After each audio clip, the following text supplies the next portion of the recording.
It was only a toy phone, but it had a ringtone like a real one, the same as the landline in the house.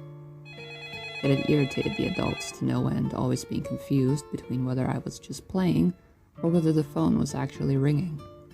In the end, to their delight, I outgrew the toy, though not before a year's worth of fond memories and battery replacements. After that, any and all of my allotted toys had rechargeable batteries, or did not require any. I hadn't heard that ringtone in so many years, not since I left my parents' house. The old toy had long since been abandoned, and although the house I live in now has a landline, no one ever calls me on it. I never even bothered to check and see if it works. Even if it did, I probably wouldn't be receiving any calls. No one would bother to, not even on my cell phone. I had lived, for the past 4 years, completely alone, and somehow what few friends I had had in early childhood had either died, moved away, or just forgotten that I exist. Between a lack of interest in making new friends and feeling that the task would be unnecessarily difficult, I had ended up alone, altogether. My day-to-day life consisted of nothing very much in particular, and I did not really see how having people around me for the mundane tasks of chopping wood and carrying water would improve either my life or anyone else's. So, when I heard a landline ringing, it really seemed unbelievable, and it was. It had turned out to be nothing more than a dream. I dreamt that I heard a landline phone ringing, ran into the kitchen where it was, and saw my old toy phone on the small dining table. Confused, I picked it up, and suddenly I was lying awake in my bed. It was the middle of the night. That was how the dream started, with just picking up the phone that I hadn't seen in over a decade, and waking up in my room again. From that night on, I would keep dreaming about random different events. Memories from my childhood, but always distorted. Each night, the dreams would be a little longer than usual.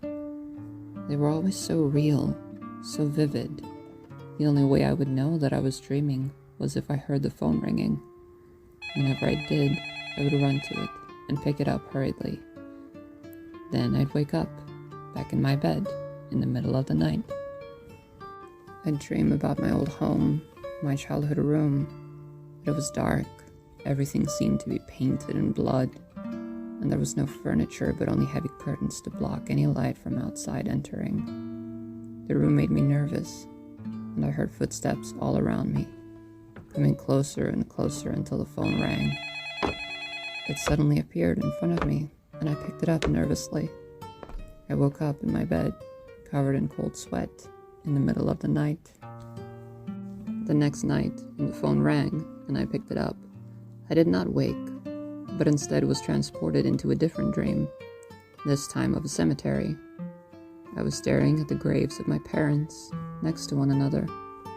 I had not been back to visit the site, and the last time I was there, I had been surrounded by family friends, childhood friends, people I had not yet lost contact with. In that dream, I was alone, and it was raining and dark, and the thunder struck all around me as I broke down in tears in front of the matching gravestones. When I finally did wake, the house felt different. It was no longer peaceful. It was isolated, lonely, too quiet.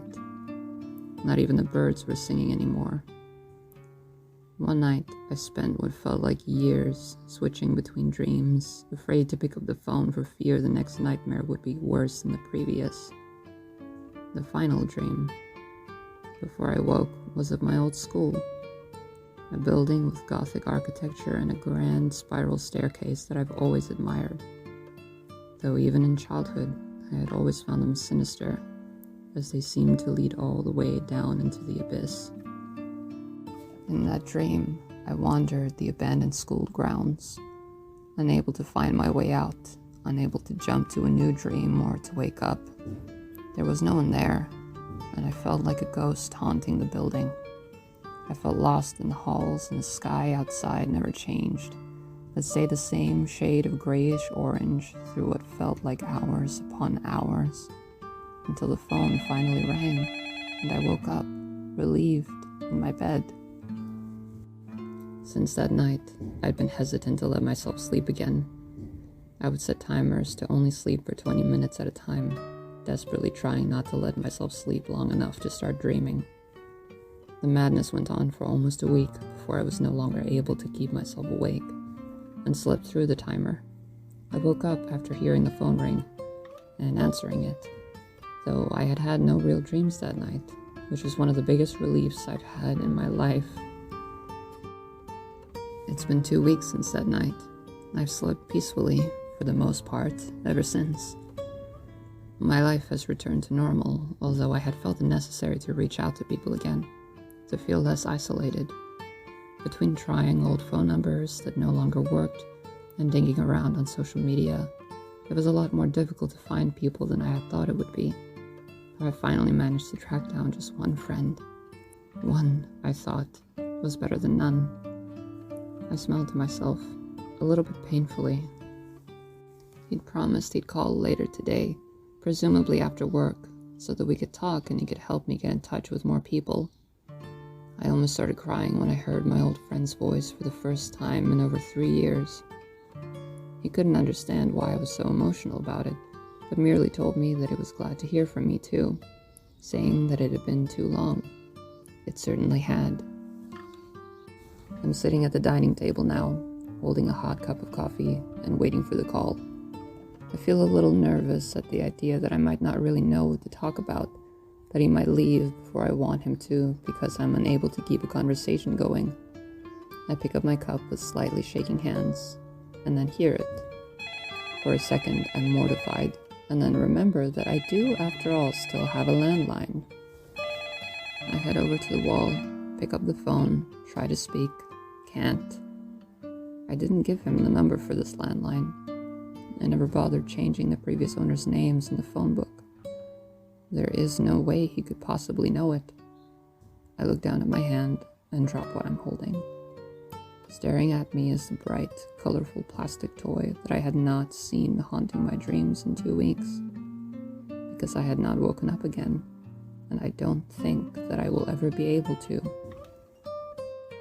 Thank you for listening and watching.